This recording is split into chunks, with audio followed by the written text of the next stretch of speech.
Hey everybody, it's Chase with AV Pop Culture again, and today we are here to take a look at my top 20 favorite rom-coms of all time. So pop that tape in, I got you, let's go do this.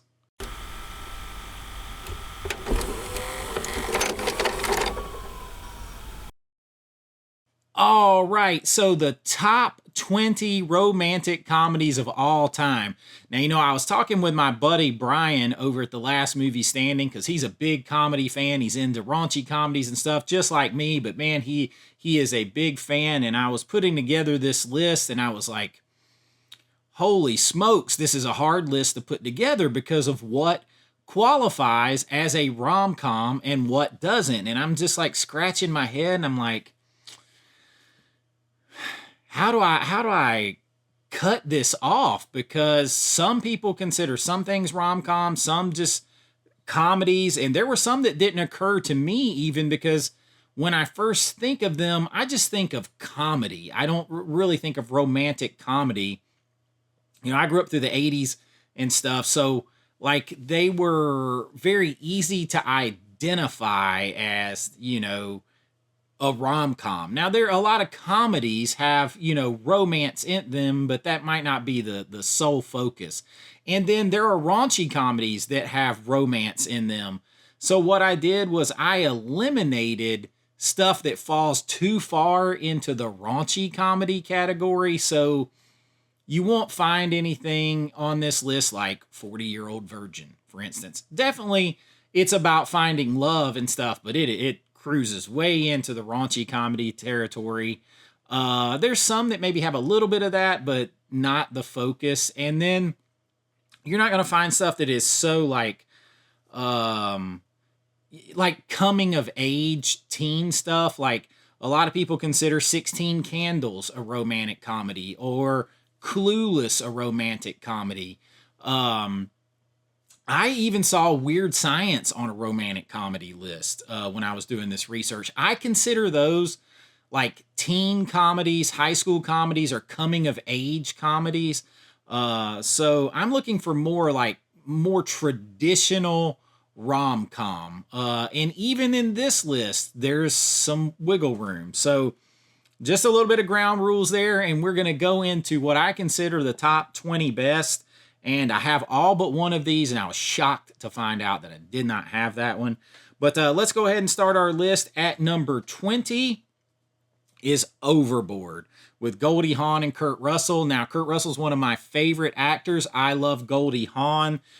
This movie's a classic. It's one of my mom's favorite comedies. And I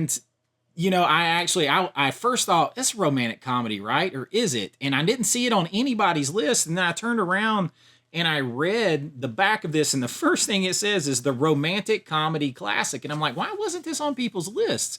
This story, Kurt Russell is like a carpenter, a widowed carpenter, and he has 4 like out of control kids. And Goldie Hawn plays a very rich like socialite. She loses her memory, has amnesia. He convinces her that they are married, and that's how they kind of get together. And this movie is hysterical. It's actually been remade. I never saw the remake, but I really enjoy this one. I got this one not long ago from Severin on their sale randomly. It was like $4 with a slipcover for this Blu-ray. So Overboard comes in on our list at number 20. At number 19 on our list is an Adam Sandler movie. I actually like this. This was filmed around here. It was even filmed at the Hooters that's very close to my house. I'm talking about Blended. I don't know what happened to this case. It's beat all to hell. But I actually really like this. My whole family likes this. We're big Adam Sandler movie fans. Adam Sandler, Drew Barrymore getting together again. His wife passed away. He has kids, and she has kids, and she's single, and their dad is kind of a douche. And they get together. They have a date at Hooters, and he's like the manager of Dick's Sporting Goods, and it's actually the Dick's Sporting Goods at the Mall of Georgia, close to my house where they filmed it. And they get together, and they take this trip to Africa because Adam Sandler has to go on vacation with most all of his movies, but they come together, and I really do enjoy this movie. We all do. So Blended comes in on our list at number 19. At number 18 is one that kind of borders into that raunchy category and teen comedy, but I don't think it goes all the way there, and it kind of levels up just a little bit, and I kind of push the boundaries because I enjoy this movie so much.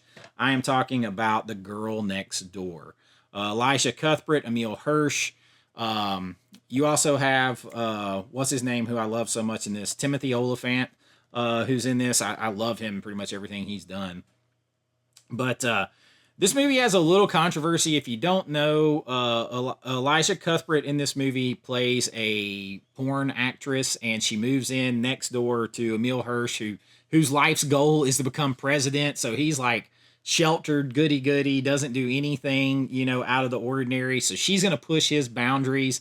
He's falling in love with her. He finds out that she's a porn actress, and this movie has a little controversy because it was supposed to be even way more raunchy, have a lot of nudity and sex in it. And the story is that they filmed everything but a lot of those scenes first.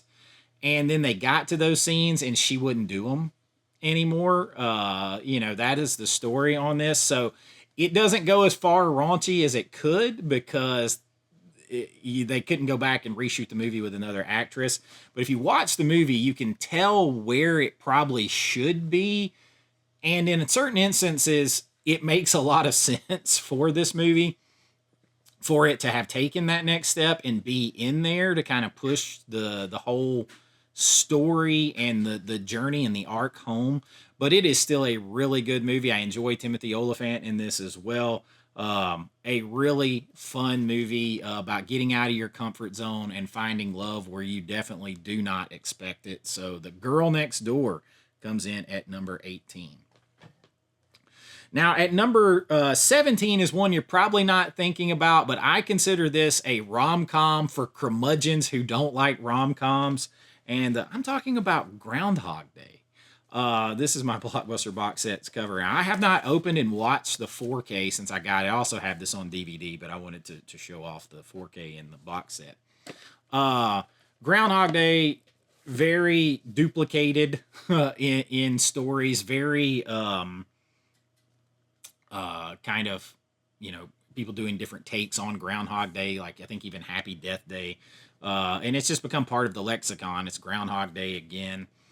But this movie is a sneaky rom-com because everything he has to do as he's stuck in his time loop, as Bill Murray's stuck in his time loop, he can't get out of it until he becomes a better man and gets and earns the love of Andy McDowell in this movie. And a comic time warp anyone should be happy to get stuck in.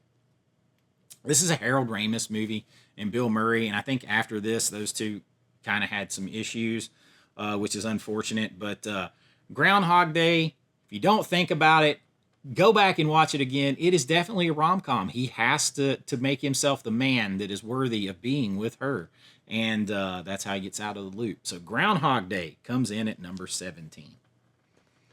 Number 16, listen, y'all, I love Ryan Reynolds. I love this movie. I talked about this movie recently on something, Just Friends. I probably like this movie better than most people.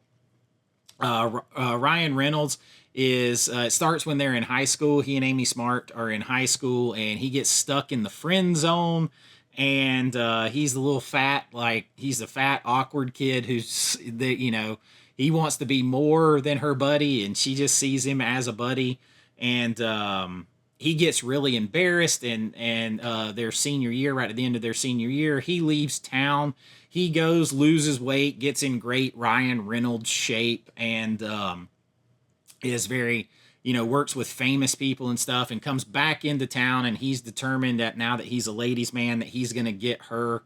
But everything that he's done means nothing because he has so many feelings for her. There's so much anxiety there that when he gets back around her, a calamity of errors, just basically puts him right back in the friend zone and turns him right back into that goofball that he always was.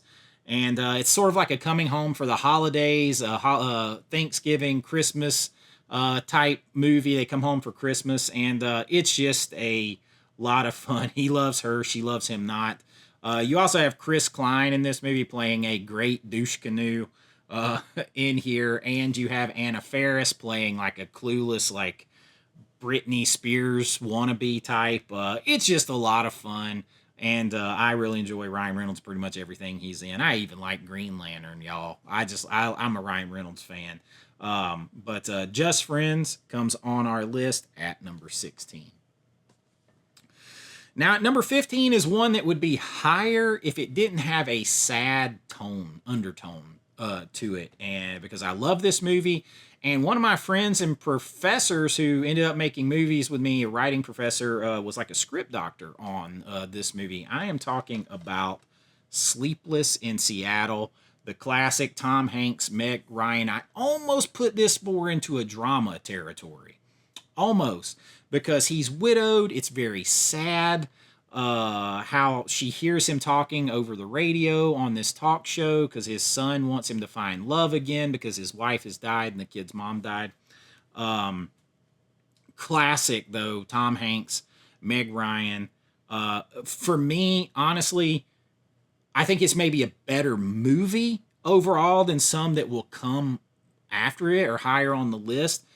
But when I watch these movies like this, I don't want to be reminded of anything sad. And death is sad, man. Like, it's sad. It's a part of life, but it's sad. I don't want that undertone to be carrying the movie. So that brings it down a little bit for me. Of course, I have the connection because Richard Crevlin, who worked with me on Dark Roads and was a visiting professor for me when I was in school, and we worked on Dark Road script together and stuff. He also worked on this, and but I love Sleepless in Seattle and classic Tom Hanks, Meg Ryan.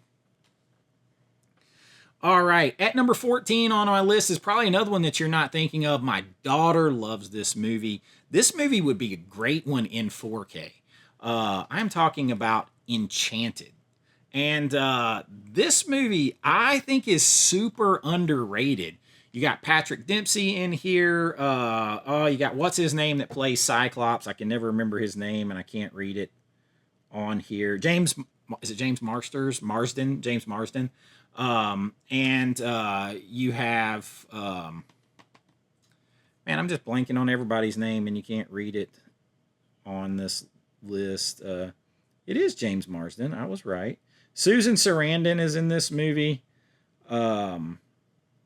Amy Adams. You know what's funny is Amy Adams, she's gone on to be this big star. The two of the first things she ever did was an episode of Smallville where she played a fat girl. And then she did an episode of Buffy, the Vampire Slayer, in like season 6. And the episode of Smallville was like at season 1 or 2. But this movie is fun. It mixes live action and cartoon. She's like a Snow White type character. She even talks to the animals and the creatures and gets them to clean the house. But she gets into our world. She meets Patrick Dempsey. And then, of course, James Marsden's like a knight in shining armor type. And Susan Sarandon is the evil queen. It blends sort of those classic Walt Disney tales with real life rom-com. I really like this movie, y'all. I'm a Disney fan at heart, especially of like the theme parks and Walt Disney himself, as I just mentioned on a recent video. I'm sort of a historian of Disney, and if they give me control of Disney as a creative director for a year, I'd get them all back straight in their parks and their movies. But I love this movie. My daughter loves this movie. It's sort of like a family rom-com, if there is such a thing. Enchanted comes in on our list at number 14. At number 13 is one I just watched last night until I fell asleep. And I've seen this many, many times. Huge Mel Gibson fan. I love Mel Gibson. Love Mel Gibson. Lethal Weapon, we need those on 4K. But this is a rom-com, very classic man's man. This is one that you can, ladies, if you have trouble getting your guy to watch a rom-com, or men, if you're looking for a rom-com that you might enjoy that isn't maybe too girly for you or whatever, check out What Women Want. This is very fun. He is kind of a, chauvinist man's man. He grew up in Las Vegas. His mom was a showgirl. He grew up around, mafia type guys and casino type guys, and listening to Frank Sinatra and, the whole Rat Pack and stuff like that. So he's very that New York man's man vibe and sophisticated dude. And he gets the power to hear what women want, which I don't know that I would want. But it provides for a shit ton of funny reactions and situations. Helen Hunt is the co-star in this. Alan Alda is in this movie. You even have Lauren Holly is in this. Bette Midler pops up in this movie. This is a lot of fun. It's been redone in other ways, but this is like the best version in my opinion. And I think it's great. He works at an ad agency. He's trying to undermine Helen Hunt, who comes in and kind of gets the job that he was supposed to get. And he falls in love with her in the process, but he hears all these other women. Marissa Tomei is in this movie. There's a great scene with that when he's trying to have sex and he's hearing what the woman's thinking the whole time. It's probably not the what you want. But What Women Want is a hell of a lot of fun, a fun rom-com, and check it out. It comes in at number 13 on our list. At number 12 on our list is one that I just have this old-ass DVD case that I had to make for it. And honestly, it is stuck in my old Blu-ray player, and I cannot get the Blu-ray player to work or get it out. So I'm going to have to take apart that old Blu-ray player. I'm talking about 2 Weeks Notice. This is Sandra Bullock and Hugh Grant. I love Hugh Grant. Hugh Grant is a very underrated actor. I want to check out his new horror movie that's out, man. I'm going to see him in a horror movie. Sounds cool. But in this movie, he plays a Donald Trump type. Trump is actually in this movie as himself, but he and his brother own like a real estate and construction business in New York, and Sandra Bullock is a pro bono lawyer. Her family her mom and dad are lawyers, and she's like a try to save the world type, save the old buildings type. And she, by some circumstances, trying to save a community center, she ends up working as Hugh Grant's chief counsel. But they develop this close relationship where he's constantly calling her. He can't make a decision without her approval anymore. And of course, they fall for each other and they're not even really realizing it. It is a lot of fun. I like 2 Weeks Notice. I really don't hear anybody talk about it. But Hugh Grant, Sandra Bullock, I mean, get out of town. This is a really good cast in a really fun movie. 2 Weeks Notice. Like a lot of these rom-coms, man, they need upgrading. They need 4Ks. Like let's please start putting everything out on 4K. I don't even know if this has a Blu-ray to it, but I definitely need to upgrade. And right now, I might have to take apart my old Blu-ray player to get it out. But 2 Weeks Notice comes in at number 12. At number 11 on our list is Adam Sandler again, and 50 First Dates. Him and Drew Barrymore, man, they get a few times together in these rom-coms. This one is funny. I mean, Adam Sandler cracks me up anyway because he has to go on vacation, like I said, on every movie. So this one takes place in Hawaii, and he meets Drew Barrymore where he likes to hang out for breakfast. He's already fallen for her, and he finds out that through an accident, she cannot remember, like, past this certain point, this certain day. And so every time she goes to sleep at night, she forgets the day before. So she wakes up every day thinking it's this one day over and over and over and over and over again. And her brother, Sean Astin, and her dad have come up with this routine to make her think it's the same day over and over again, so she doesn't have an episode where she freaks out. But he will not give up. He tries to make her fall in love with him or go on a date with him every single day. And you even get a cameo from Dan Aykroyd in this as her doctor. There's nothing not to like about this movie. 50 First Dates is a feel-good movie. I absolutely love it. It's funny. It's got great heart. And 50 First Dates is awesome. Check it out. Comes in on our list at number 11. At number 10 is one that I maybe like better than a lot of people. This movie has Alice Eve and Jay Baruchel as the stars. There's something about this movie that just got me the very first time I saw it. I'm talking about She's Out of My League. I don't know what it is about this movie. I really like this movie. First of all, Alice Eve is beautiful. But that's not the reason. Talk about heart. It just has good heart to it. And loving somebody for more than just what they look like and not just judging on appearances because, in this movie, Jay Baruchel, he works for TSA at airlines.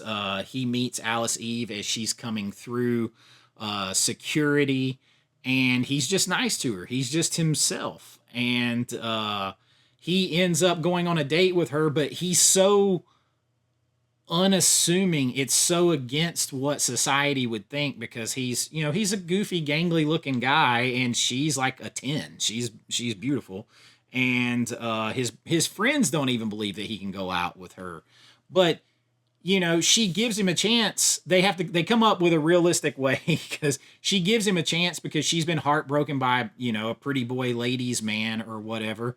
And she thinks that a guy who isn't just about his own looks and stuff will take care of her heart better.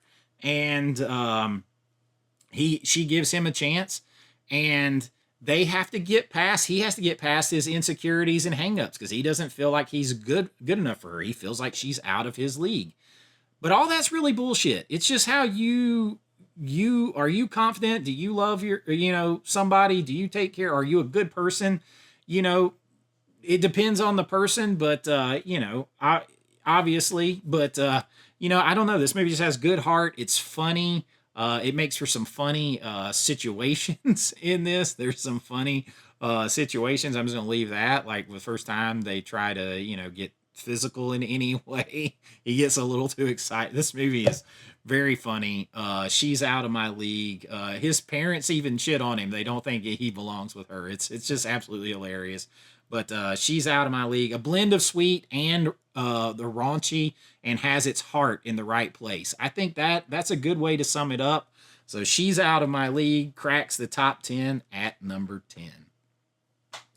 At number 9, we're going Adam Sandler again. We're going back to Hawaii, this time with Jennifer Aniston and Just Go With It. And I love the fact that Adam Sandler is fucking shameless, man. Because only in the movies, and only if you're the movie star, do you have Jennifer Aniston and Brooklyn Decker fighting over you in Hawaii. And I think, but again, though, the Adam Sandler, he's all heart, man. Like he puts the heart and the feeling in the movie, and says sometimes a guy's best wingman is a wing woman. And it's like about finding that's right in front of you. You don't always have to go looking for something or try to create something that isn't there. If you find the right person to share your life with. This movie is hilarious. It's beautifully shot. It's in Hawaii. It has Nicole Kidman and randomly Dave Matthews in this movie. But it's a lot of fun. He finds out that he loves her kids. And I mean, he's just a good guy in movies. A good shit all the time. I mean, and Jennifer Aniston and Brooklyn Decker are beautiful in this. A lot of fun in Hawaii. So just go with it at number 9 on our list. At number 8 on our list, I told you I love Ryan Reynolds. Sandra Bullock is awesome in rom-coms. So when you put them together in a funny premise, you get The Proposal. This movie is funny. It is actually playing over there on my TV right now on repeat as I'm doing this. Ryan Reynolds plays a secretly rich guy whose family owns basically half of Sitka, Alaska, apparently, and but he wants to be a what is it, a book editor, a book publisher, and works for a publisher. Sandra Bullock is his boss, and he calls her a terrorist in this movie. Says she's absolutely awful to work for, but she's gonna get deported because she's supposed to be from Canada, which is funny because he's from Canada in real life. But he's supposed to she's gonna get deported because she didn't do what she was supposed to do to renew her visa, all that kind of stuff. So they lie and say that they're getting married. They make a business deal, and they're going to go to his home and find out that and have a wedding and stuff, so that she can keep stay in the United States. And they go there, and she finds out that he's this kid that comes from this family, and he has this situation because his dad wants him to be there to take over basically their empire, their Alaskan empire, and he doesn't want to do it. And she gets to know all of his family, which includes Mary Steenburgen, Craig T. Nelson. Betty White is fantastic in this. And they get together, and they're trying to hide it from their family. But of course, they begin to develop feelings for each other they didn't really have to start, or that they already had to start with, but didn't really realize it. The movie is hilarious as hell. It is funny. The scene where they're both naked and don't realize it and run into each other is funny as shit. And there's just a lot of fun moments, and beautiful where they filmed the movie, and just a lot of fun. So laugh out loud funny. It definitely is. Sandra Bullock and Ryan Reynolds in The Proposal comes in at number 8 on our list. At number 7 on the list is one that I never hear anybody talk about, despite the fact that this movie stars Tom Hanks, Julia Roberts, and has Pam Grier in it as well, and Wilder Valderrama. Nobody ever talks about this movie. I never hear this movie mentioned. I don't know why. I'll explain to you part of the reason, give you a little story why partly it means a lot to me. I'm talking about Larry Crowne. This movie, it also has Cedric the Entertainer in here. So this movie is about Larry Crowne. He used to be in the Navy. The movie starts, he's like mid-level management at like a large mart, like a big box store. And his wife has just left him. He's having trouble affording his house, his car. She just dipped out. And he gets fired because he doesn't have a college education. And because he doesn't have a college education, he can't move up any higher. So he's basically arrested development in the company, and they fire him. He doesn't know what to do. And he's left. Within a few months' time, he's lost his wife. He's lost his job. He has no idea what to do. When I first saw this movie, I'll just be honest with you guys, even though I think this movie came out around, I want to say 2012-ish, I didn't see this movie till about 2018, when the same thing pretty much happened to me. So, I had been married for 17 years. I have 2 kids, and then that just all went away one day. And I was here, and I had my kids and this house, and I had just passed up on a job working for Zac Brown, the Zac Brown Band, at Zac Brown's Southern Ground in Peachtree City, Georgia, doing videos for them. And I had just passed on that so that I could be home and continue making my movies and be home with the kids, so my wife's career she could continue going up in her career. And then that was gone and over with, and she was gone, and I just had me and the kids in the house and trying to figure it out. And during that time, the first few months of that, I saw this movie the first time. And in the movie, he decides to reinvent himself and go to college, and he goes to a community college, and he gets in for free. Basically, it kind of tells the dean his story. The dean puts him in like 3 classes, like economics and speech 217, The Art of Informal Remarks, and some other writing class. And to learn how to do business, learn how to talk to people and communicate. And Julia Roberts is his teacher. And she's married, though. She's married to Bryan Cranston, who, talk about a douche canoe. He's a douche in this movie. She's married to him, but that ends in the movie as well. And as he's reinventing himself, he finds new friends that help him reinvent himself.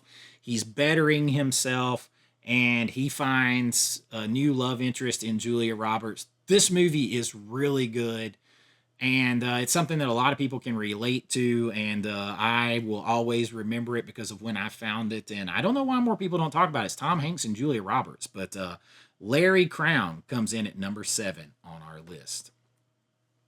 Whoa. Now at number 6 on our list is the one I do not have, and I cannot believe I do not have this movie. I'm talking about Pretty Woman. How the hell do I not have Pretty Woman? I was talking to my wife now the other night, and I was making this list, and I'm like, I got rid of a lot of VHSs, and I think that sometimes I think I have movies. I got to get that CLZ app or something like that, because sometimes I'm just so remember having movies that I assume that I have them, and then I go to do these lists, and I'm like, holy shit, I don't have that movie. How do I not have that movie? Pretty Woman is a movie that absolutely needs a 4K. Why it doesn't have a 4K? Because I went immediately to look. The best it has is an old Blu-ray. And I don't know why this movie doesn't have a 4K, because it's like a legendary rom-com. Julia Roberts, Richard Gere, Jason Alexander, Hector Elizondo, I think that's how you say his name, in this movie. Friggin' good movie, of course. Julia Roberts, she's from right here in Georgia, about 15 minutes from where I live. She plays a prostitute in the movie. You guys know this story. Richard Gere pays her like $3,000 to be his girlfriend for the week, so he doesn't have to deal with like romantic issues. And of course, they start to develop feelings for each other. It's that whole story. He rides in like a white knight. Sorry if there's spoilers. This movie is very famous. You should know it. And it is got to be high on anybody's rom-com list. I love Pretty Woman. It's fun. Of course, the soundtrack and everything. But Pretty Woman comes in at number 6 on our list. Now, number 5 on our list is one that I gotta admit that I do not think of as a rom-com right off the bat. When you talk about this movie, now this is one of my top 25 favorite movies of all time, regardless of genre. And the only reason it's not number 1 on this list, because it's high on my list of favorite movies of all time. The only reason it's not higher on this list is because I had to mark it down, because I don't think of it as a rom-com immediately when I think about this movie. But it is 100% a rom-com, because the whole purpose of this movie is about finding romance, about finding love. I am talking about Coming to America. This is one of my favorite all-time movies. Eddie Murphy, Arsenio Hall, and of course the late James Earl Jones. John Amos in this movie, who just passed away recently too, I believe.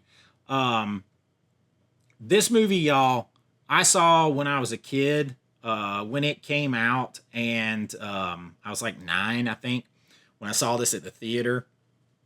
And the whole beginning of the movie where he's getting bathed, and then James Earl Jones, I always assumed you had sex with your bathers. I know I do. And he's like, I rather enjoy the bathing. Yeah, I guess so.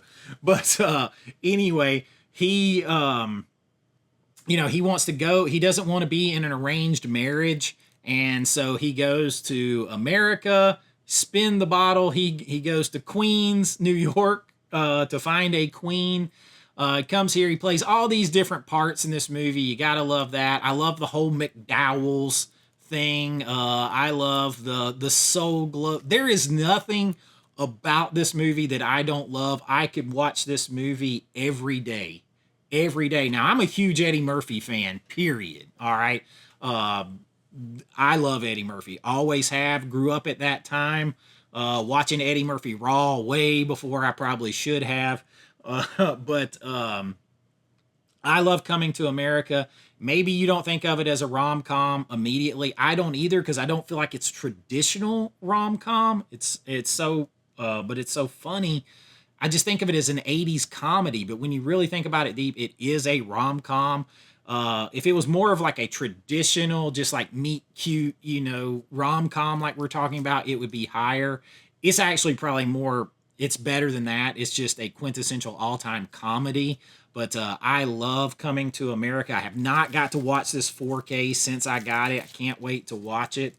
For some reason, I always watch Coming to America a lot, but I tend to watch it around Christmas time, and I don't know why. Maybe because there's so much snow in the movie, and I watch Trading Places around Christmas time as well. But Coming to America, one of my favorite all-time films, comes in at number 5 on the list.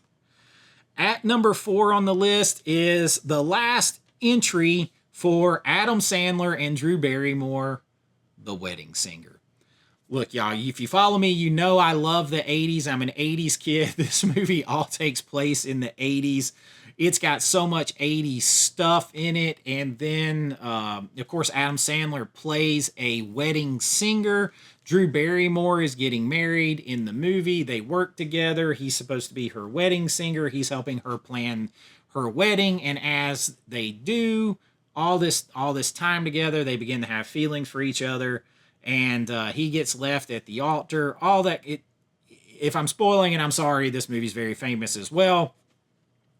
Absolutely love The Wedding Singer, and I say it's probably my favorite of the Adam Sandler like rom-coms, and his and Drew Barrymore's, because they're together a lot in these. They made this list 3 times.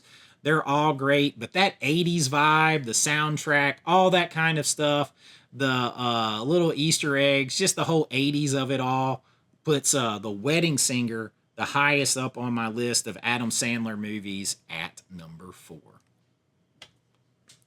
At number 3 on my list is one that pushes the boundaries of raunchy comedy, but it falls into, I found this movie, I really began to love this movie more and more at the same time I found Larry Crowne, when I was kind of going through it. And, movies can help you heal your heart. Movies can help you have a good time. They can help scare you. They're art. They're there to elicit reaction. And Forgetting Sarah Marshall was one of those for me. I can't remember when this came out, but I remember seeing it at the movies maybe, and then kind of not thinking about it again until, I had a lot of time. My kids were very small.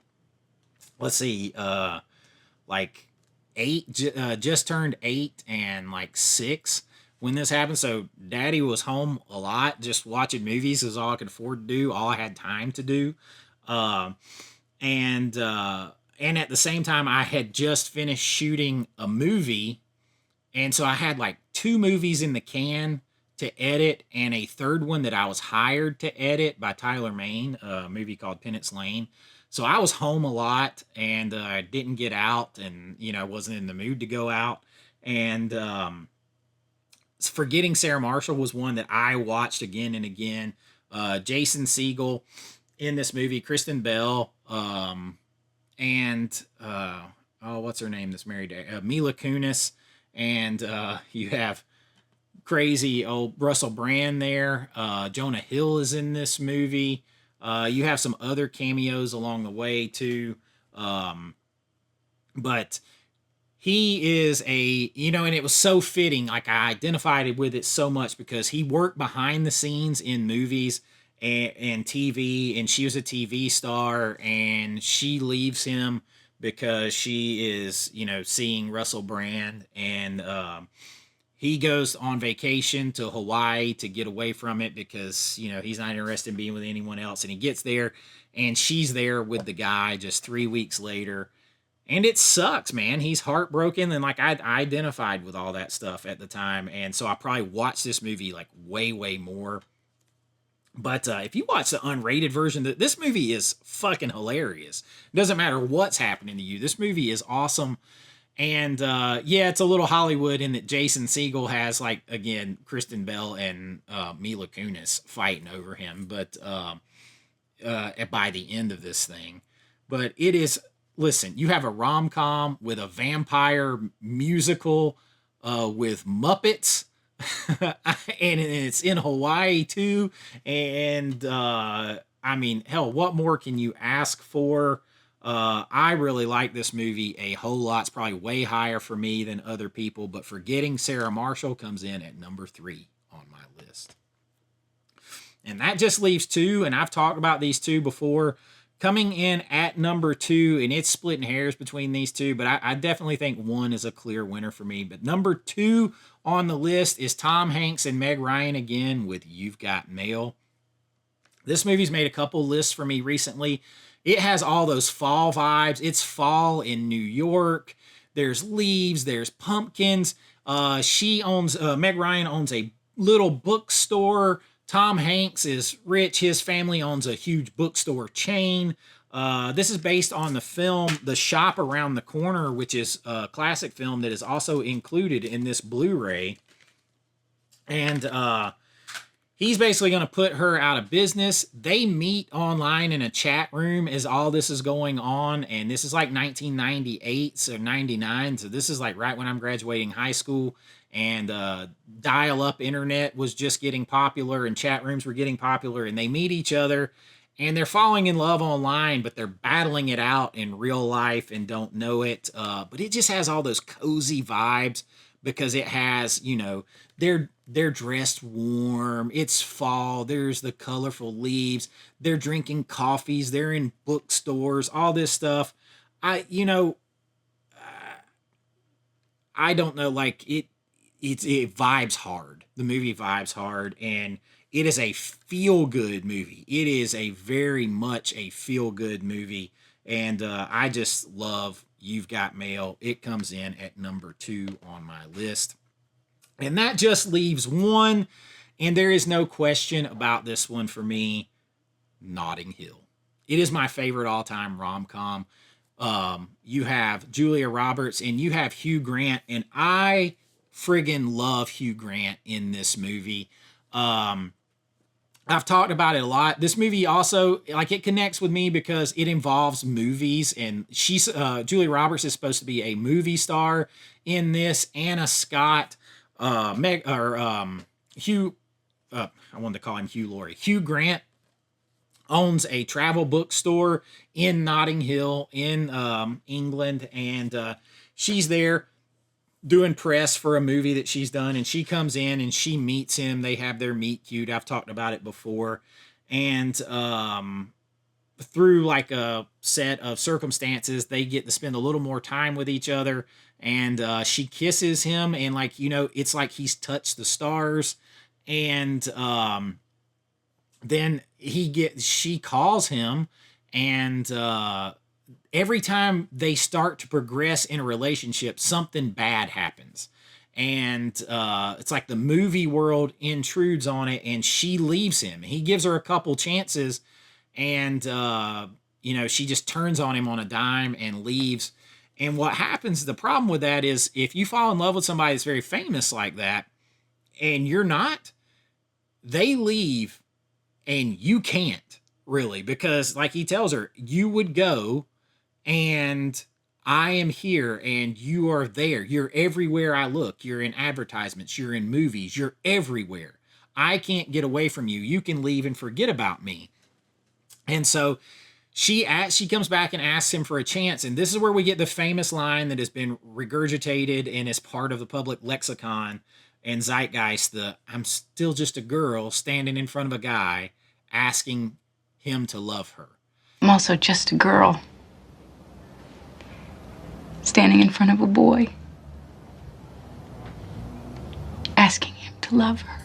And I don't know, it has like these movie star vibes. It's like they even mention it in the movie. That's, you know, what happened in Greek history anytime a mortal got involved with a goddess, you know, it didn't end well. And that's sort of what it's like she's on a Mount Olympus as a star, you know, and he's a commoner.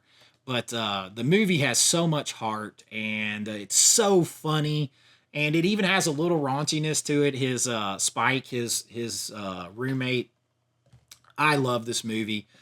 Hugh Grant is sneaky, one of more interesting actors to me out there. And I just think this is a whole lot of fun. And it comes in at number 1 on my list, no question. And that is my list of my top 20 favorite rom-coms of all time. What did you think of the list? Is there any that you wouldn't have on here that you don't consider rom-coms? What are some that I've missed that you really love? Now, I purposely also left out classics in this. Like, I love It Happened One Night. There's others, Some Like It Hot. I'm a huge Marilyn fan, but classics have a little bit of a different category of their own for me a lot of times. And this is my top 20. And I do love these films very much. They would instantly be 4K day one buys, any of them that come out. And let me know what you think. If you enjoyed this, we do all kinds of things here. Physical media news, lists, rankings, 4K reviews, all of it from a fan and filmmaker's perspective. Everything from horror to rom-com. Depending on the seasons, we focus on stuff. Depending on what's hot, we focus on stuff. But we do it all here, and I hope you enjoy it. If you have, please like and subscribe. If you want to support the channel, you can join below at my Patreon or right here on YouTube. Couple bucks a month. You get special access to videos behind the scenes of my filmmaking and your name and lights here and so much more. And it really does help me out. It helps out the channel, everything into doing this. And I hope you enjoyed it. And until next time, be kind, rewind like always. This is Chase with AV Pop Culture, and I'll see you real soon. Bye-bye. I know.